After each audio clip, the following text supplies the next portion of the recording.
Hello and welcome to this free safeguarding CPD session from EduShield. My name's Lewis Donald, I'm the Principal Safeguarding Partner here, and it's my pleasure to talk to you today about the new Ofsted Inspection Toolkit released by Ofsted on the 9th of September with an implementation date of November. I want to focus specifically today on the changes to how inspectors evaluate the effectiveness of safeguarding, talking to you about how we got to this position with the new handbook and giving you some tips and tricks as we work through so you can better understand how to implement this toolkit within your setting and prepare for that Ofsted inspection. Now, Sir Martin Oliver has made a number of comments around safeguarding as he's worked through the big listen process and ultimately started to construct this new Ofsted toolkit. But it's this one for me that really stood out, where he tells us that it's a nonsense to judge safeguarding as anything other than met or not met. And that, of course, is in response to national discourse, really, about how safeguarding should be evaluated by inspectors. Previously, as we know, it was marked up as either effective or not effective, and there has been questioning there about whether or not a sort of grading spectrum should be used from the old-fashioned inadequate through to outstanding for safeguarding. But actually, I think Ofsted have landed on quite a good point here, really, to say, actually, are the standards of safeguarding effective? If that's the question, they either are met or they're not met. The toolkit gives us some really helpful, a really helpful guide ultimately to help us not only self-evaluate but understand what it is that Ofsted are looking for when it comes to the effectiveness of safeguarding and deciding ultimately on that question of whether or not safeguarding standards are or are not met. But before we get into that, let's just refresh our memory on how it is that we've landed on this new Ofsted toolkit. Sir Martin Oliver has been in post now for just over a year as His Majesty's Chief Inspector for Ofsted, and he arrived into a really turbulent period following the death of Ruth Perry, the head teacher who had experienced a negative Ofsted inspection, and the understandable outrage from the sector to really push Ofsted to be a lot more transparent and open in the way that they inspect, and ultimately a lot fairer as well.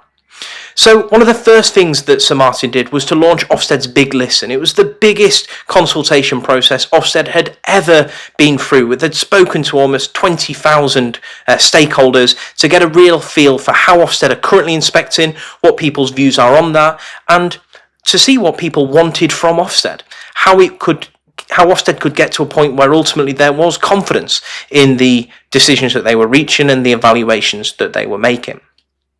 Following that big listen, we got our first kind of insight into what this new toolkit might look like, and the consultation that followed kind of led for a couple of months really, to the point where Ofsted got quite a lot of feedback in there, meaning that they had to delay the release of this new toolkit until September. And then, as I say, on the 9th of September, we finally saw that new Ofsted toolkit. It's certainly new in design, it's new in terms of the way that schools are being judged, and also the grading system has changed significantly too.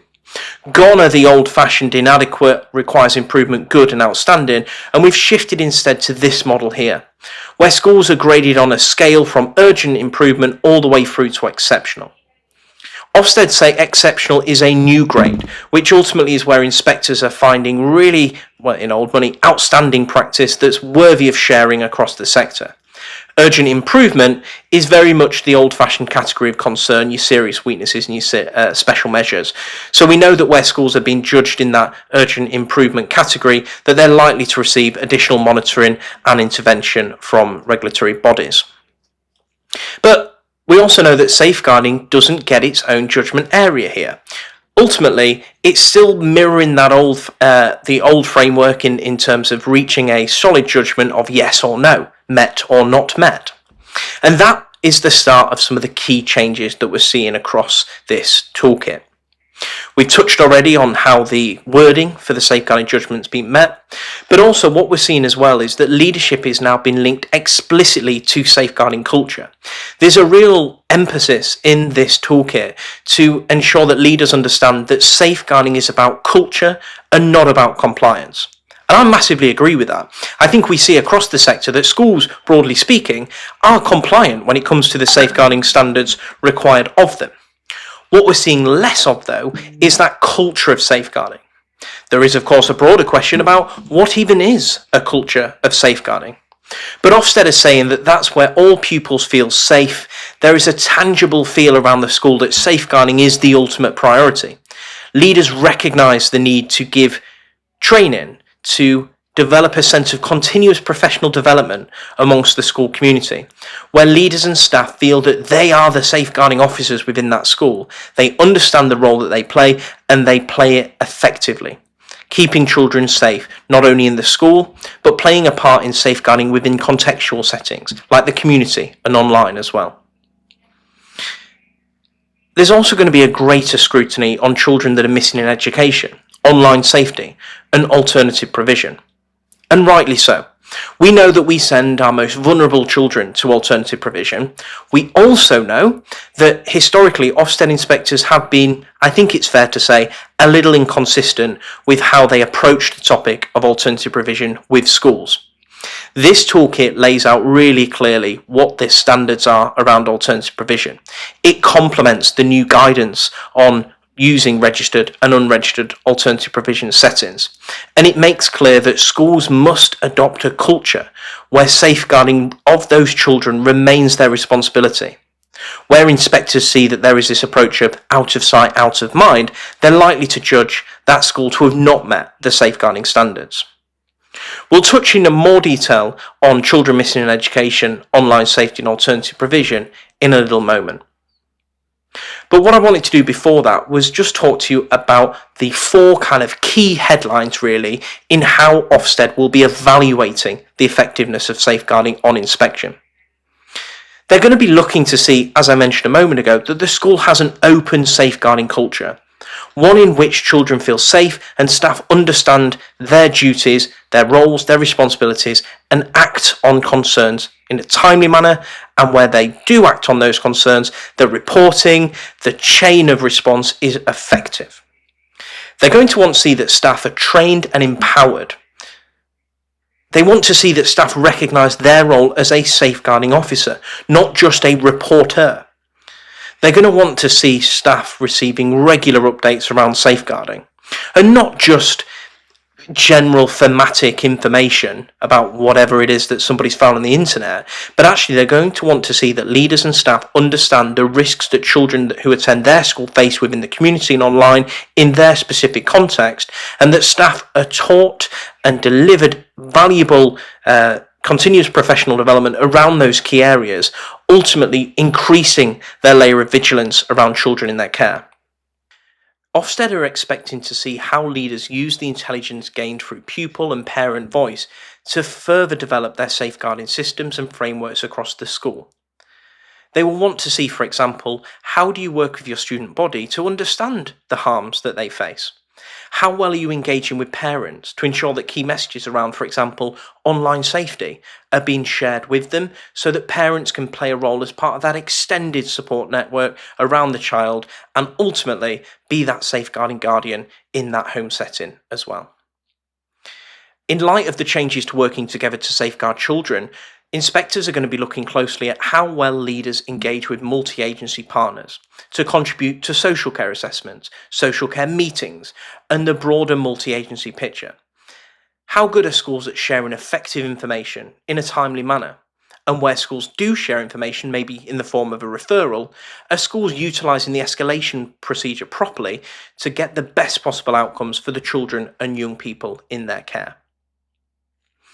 So, turning to the inspection practice itself then, and it's important that we understand the role that the inspector and the lead inspector play when it comes to that inspection itself. Inspectors under this new toolkit are going to be less focused on paperwork. They're going to really focus in on what safeguarding looks like in your school and in the real world. They're going to test safeguarding through lived experience, lived practice. They're going to talk to pupils to understand if they feel safe, why they feel safe, and what it is leaders and staff and adults in that school setting do to promote their well-being, to ensure that they have that sense of safety. It's no longer about looking at folders and bespoke documents prepared for inspection. This is about really getting under the skin of safeguarding practice. Next up is going to be around conversations with staff, pupils and parents. And this isn't a massive evolution from the previous framework. We know in that previous handbook that inspectors were encouraged to have open dialogue with stakeholders around the role of the designated safeguarding lead, but also the roles that adults play within the school to keep pupils safe. What we're likely to see in this new toolkit, however, is safeguarding be a key feature in every conversation that inspectors have with everybody. And do you know what? Rightly so. Because it's through those conversations that they will be able to understand the lived experience of a child in your school, to understand what the effectiveness is of the CPD that you deliver. But most importantly, to understand if you have an accurate feel for the contextual risks that young people and children in your school face. And finally, as a headline, they're going to be observing daily culture and routines. They want to see whether you have a safeguarding policy that's embedded in practice. It's no longer about asking whether or not staff have read the policy, it's about establishing whether or not staff live out that policy. Do they understand the role that they play in keeping children safe in your school setting? And that doesn't just mean reporting things on whatever online platform or paper platform you use. It's about seeing that staff create a safe environment for every pupil. They understand who the key stakeholders are around the leadership of safeguarding. They understand what the key themes of harm are, the indicators of that harm, and can demonstrate a really clear understanding of keeping children safe in education and the policies and procedures that govern safeguarding within your setting. One thing that hasn't massively shifted in the introduction of this toolkit is the actual role of the inspector in terms of meeting with the designated safeguarding lead. The new toolkit, as did the last, is really clear that the single central record will be one of the first areas of inspection on any inspection. However, Ofsted have clarified that the reason for this is to give schools an opportunity to correct any minor administrative errors that may come up during that inspection work. The operating guide for inspectors as part of the toolkit is also really clear that the lead inspector must schedule time with the designated safeguarding lead as early as possible on day one. Because Ofsted are recognising that actually the designated safeguarding lead is going to have a really clear feel as to who the most vulnerable children are in that school setting, which will inform inspectors as to what children they should look at in terms of when they're speaking to attendance leaders, behaviour leaders, inclusion leaders, and so on, to help follow that child, understand that child's lived experience at the school in a way that we've not necessarily seen before in previous iterations of the Ofsted handbook. So with that in mind then, let's have a look at some of the key inspection themes that really come out of this new toolkit. The first one in there is child-on-child harm and sexual violence. Page 7, child-on-child violence of the toolkit, is really clear that it's a high priority area for inspectors to understand how the school addresses and responds to matters of bullying, sexual violence, harassment, and teenage relationship abuse. Inspectors are going to want to see how you apply policy in practice. They're going to want to see your process of risk assessment. That doesn't mean a pro forma risk assessment. It's talking there about your dynamic risk assessment, how you recognise and understand the risks that face children and young people that have experienced child-on-child harm and sexual violence, and what mitigations you put in by way of support, logistical changes, etc., to ensure that that child still has access to education and that their well-being is promoted. Inspectors are also going to want to understand how you are supporting victims and perpetrators, because there's a recognition in there that on occasion perpetrators themselves are in need of safeguarding, and inspectors will want to see how you've taken into consideration the well-being of all parties in this area. And finally, as you would expect, inspectors will be speaking to staff around their understanding of the signs and indicators of child-on-child harm, and in particular teenage relationship abuse.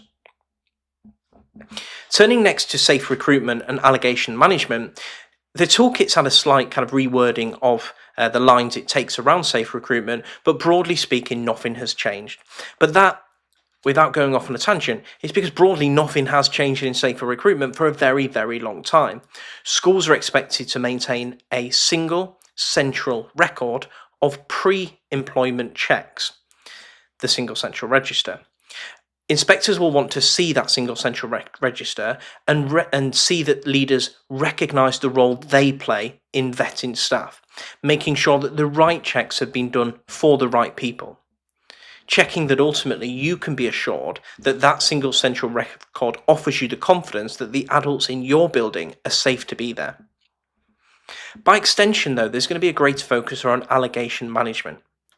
Inspectors will want to see how well schools have embedded a positive culture of low-level concerns, where staff feel confident to come forward and self-refer any concerns that they may have about themselves or others.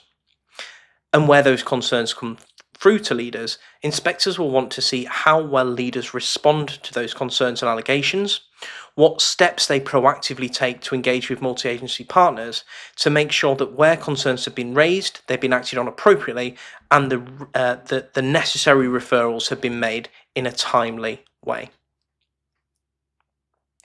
As I mentioned earlier, inspectors will have a new focus or a greater emphasis on scrutinising online safety and the school's approach to keeping pupils safe online. Pages 5 and 6 of the toolkit go into a lot of detail around online safety. Rightly so, inspectors are going to be asking leaders to explain how pupils are taught to stay safe online, how what they are taught is tailored to their age and contextual to that local area. Inspectors, for the first time really, are going to be looking at what systems are in place to protect pupils from online harms. Ofsted doesn't have a preferred method for this, but they will be looking to understand how you've decided on the system that you're using, how well that system has been implemented, the role that designated leaders and the broader staff body play in implementing and administrating that system, and where concerns come through, how effectively do staff respond to them and put in place the safeguarding measures that are required. We know that the new statutory guidance working together to improve school attendance was made statutory in September, and Ofsted's toolkit has a greater focus around attendance and children missing in education, recognising that absence should be viewed as a safeguarding risk, not just an attendance issue. So with that in mind, inspectors are going to want to understand how well safeguarding teams and attendance teams work together to create that sense of safeguarding when we're thinking about attendance. They'll be looking too to see whether or not leaders have recognised the link between non-attendance and neglect, exploitation or abuse. How well do leaders track and analyse attendance to ensure that where patterns of harm or potential indicators of harm crop up, that they're responded to as effectively as possible? Alternative provision and unregistered settings. Inspectors will have a greater focus around this. One little top tip in this is that keeping children safe in education and this new Ofsted toolkit are clear that schools should record on their single central record in that third party tab the fact that they've received a letter of assurance from that alternative provider to assure themselves that the adults working with your children in that setting are safe to do so and are appropriately vetted.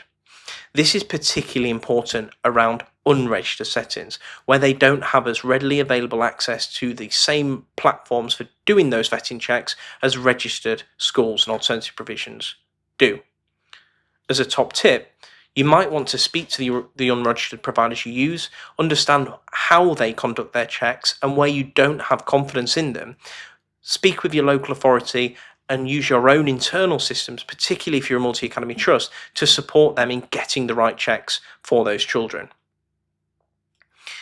They're going to want to see that you recognise that unregistered providers or unsafe provisions can indicate a safeguarding failure and a risk to children.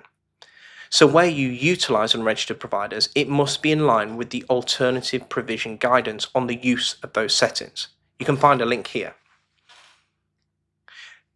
Inspectors are going to want to understand your rationale for sending pupils to alternative provision, how well you track their progress, what is that flight plan back into mainstream learning, and where mainstream learning isn't an option, what are you doing to ensure that that child has equal opportunity to access the same level of support, guidance and opportunities that any pupil in your school would otherwise receive.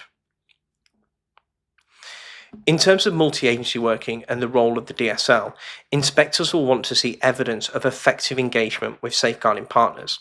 That means timely referrals, engagement with social care assessments, attendance at and positive contributions to multi-agency discussions. DSLs are going to be expected to demonstrate casework oversight and the use of escalation routes.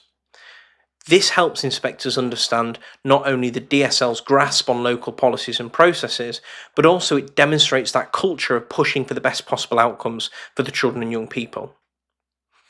Schools should be able to evidence a positive impact as a result of any safeguarding intervention. Inspectors will want to see that pupils receive the right help at the right time and that the records surrounding that intervention are robust, they're detailed, they capture the decisions that have been made and the reasons why. They show how schools have been engaging with multi-agency partners. And most importantly, how those records are analysed to give safeguarding leaders the best possible safeguarding intelligence to help them ensure that intervention is timely, appropriate and delivered at the right point. Because all of those areas tied together feed into a culture of challenge and reflection. Inspectors will want to see leaders being open to challenge and being reflective in their safeguarding practice. They're going to want to see evidence of learning from incidents and adapting policies. Where inspectors find evidence of closed or defensive cultures, they may investigate this further. What we mean by reflecting and learning is that where you have a complex safeguarding case, inspectors are going to want to see how you proactively reflected on those casework to identify things that you could have done differently or would do in a slightly different way next time. Inspectors aren't going to criticise you for having a record on that child protection file that talks about your reflection on that case, the support you provided, the rationale for that support, and really looking at that case record forensically to identify whether there was any missed opportunities or future opportunities to provide further, more bespoke support. Inspectors are going to be really clear all the way from the start of an inspection that they're not trying to catch you out. My top tip on any inspection is to be open, to be transparent. Inspectors have been instructed and they are good at recognising the context that you work in. They know the role of a safeguarding leader is a challenging one and a busy one. Your role is to explain your context and the role that you play in keeping children safe within it. So with all that in mind, let's close with some reflections and key takeaways. The implications for safeguarding leaders. They haven't massively changed. We're building a safeguarding culture. Ofsted don't just want a compliance file. Leaders need to ensure that there's ongoing training and supervision for those involved in safeguarding, and that means everybody in the school, making sure they have access to the right and relevant CPD that helps them identify and address the contextual harms facing children in your school. Consider your partnership working at the moment with multi-agency partners. Do you need to strengthen that? Do you utilise escalation routes as effectively as you could do? How well do you engage with children's services, but also your universal services too, such as health? There is a number of different ways that you can demonstrate strong partnership working with children's services. But going back to what I said a moment ago, how well do your records reflect those moments of learning that you have after a complex case, where you look back on it, you analyse what you did, and you say, do you know what, actually, I could have done that a little bit differently, or actually that worked really effectively, and I'm going to hold on to that and utilise that tactic or intervention again in the future. Being open to challenge and to learning. And the final one really is demonstrating that pupil voice is heard and acted on. Recognising that student voice is the most powerful safeguarding intelligence tool you have at your disposal. And ensuring inspectors recognise the role that safeguarding intelligence plays in shaping policies, defining training, and ultimately performing the role of the designated safeguarding lead effectively. You can find the Ofsted Toolkit in full using the QR code here, or by simply just Googling the new Ofsted Toolkit. The Ofsted Toolkit opens by talking about safeguarding, and that's because Ofsted have put a real focus on safeguarding disadvantaged children and vulnerable children. What you do every day to safeguard children is the most important thing.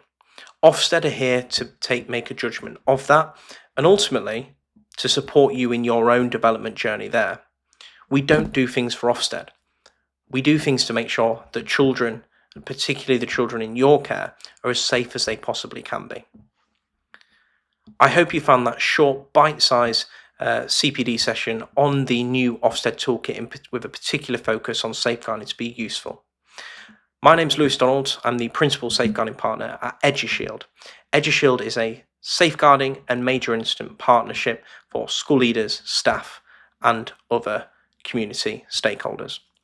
Please do reach out to us at edushield.org.uk to find more free CPD like this and learn more about what we can do to support you. Thanks for listening.